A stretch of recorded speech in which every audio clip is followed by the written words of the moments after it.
আমাদের কিশোরগঞ্জে এক আসনের মনোনয়ন দেওয়া হয়েছে, কিশোরগঞ্জের সাধারণ সম্পাদক তিনি। ওনাকে নিয়ে আপনার কি মন্তব্য একটু যদি বলেন? উনি আমাদের বড় ভাই, উনি আমাদের নেতা, উনি জেলা বিএনপি সেক্রেটারি সাবেক, উনি এর আগেও জেলা বিএনপি সেক্রেটারি ছিলেন। আমরা সকলে ওনার জন্য কাজ করব, যেন ধানের শীষকে আগামী নির্বাচনে বিজয়ী করে আমরা সরকার গঠন করতে পারি।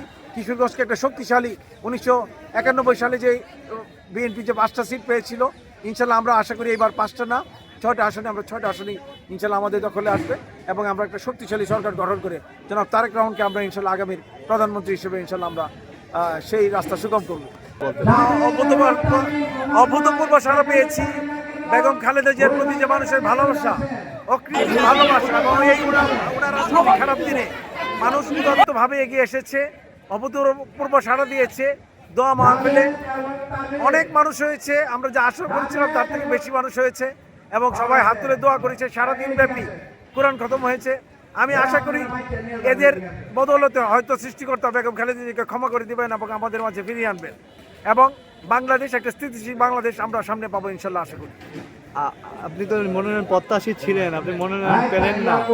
দল ভালো মনে করেছে যাকে তাকে দিয়েছেন। আমি হয়তো এখনো ওই উচ্চতায় পৌঁছাইনি, অতটুকু হয়তো আমার সামর্থ্য আসেনি।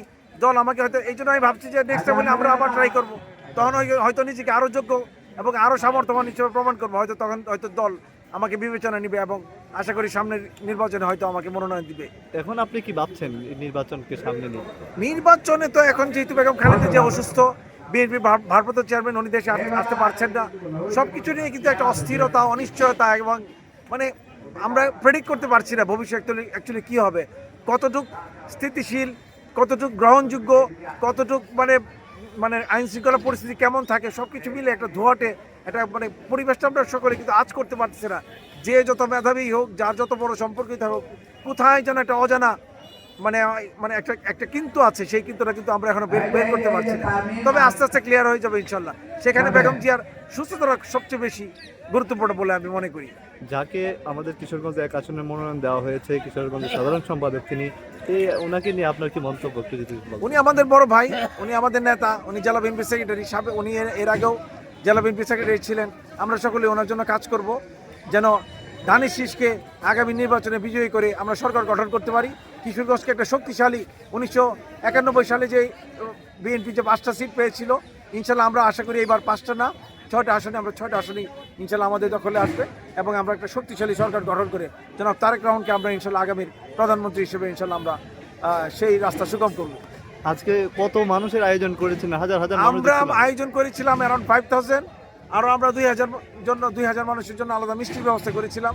যদি কোনো কারণে, কারণ এটা একটা পবিত্র জায়গা, এটা একটা ঐতিহাসিক জায়গা, যদি কোনো কারণে অনেক মানুষ হয়ে যায়, এই জন্য আমরা আমাদের যতটুকু ধারণা ছিল তার থেকে অনেক বেশি আমরা প্রিপারেশন নিয়েছি, যেন মানুষের কাছে আমরা ছোটো হতে না হয়, কোনো মানুষ যেন না খেয়ে এখান থেকে না যায়, সবাই যেন একটা মানসিক তৃপ্তি নিয়ে যায় এবং সবাই যেন আল্লাহর কাছে প্রকৃতপক্ষেই কোনো অশান্তি না নিয়ে যেন আল্লাহর কাছে দোয়া করতে পারে। এই জন্য আজকে আমরা মোটামুটি শান্তিপূর্ণভাবে আজকে এটা শেষ করতে পেরেছি। আপনি তরুণ মানুষ, শেষ প্রশ্ন, তরুণ মানুষ, আগামীতে তরুণরাই বাংলাদেশকে নেতৃত্ব দেবে, এই তরুণদেরকে নিয়ে কি বলবেন? দেখুন, পার্লামেন্ট ইলেকশন একটা সাবজেক্ট ম্যাটার। আমি নিজে আইনজীবী, কত মানুষকে কাজ করতে হলে কত ক্ষেত্র আছে, আমি নিজে আইন অঙ্গনের লোক, এইখানে কাজ করে শেষ করা যাবে না। কাজে আমি মনে করি তরুণদের জন্য কাজ করার জন্য পার্লামেন্ট মেম্বার একদম এই মুহূর্তে হইতে হবে এরকম কিছু না। আপনার যদি ডেডিকেশন থাকে, মানুষের প্রতি ভালোবাসা থাকে, তাহলে আপনি যে কোনো সময় যে কোনো জায়গায় কাজ করতে পারবেন। তো তরুণদের জন্য আমি সিরিয়াসলি মিনিংফুল কিছু কাজ করতে চাই, সেটা আমি এর আগেও বিভিন্ন ইয়াতে বলেছি যে তাদের জন্য কর্মসংস্থানের কী ব্যবস্থা করা যায়।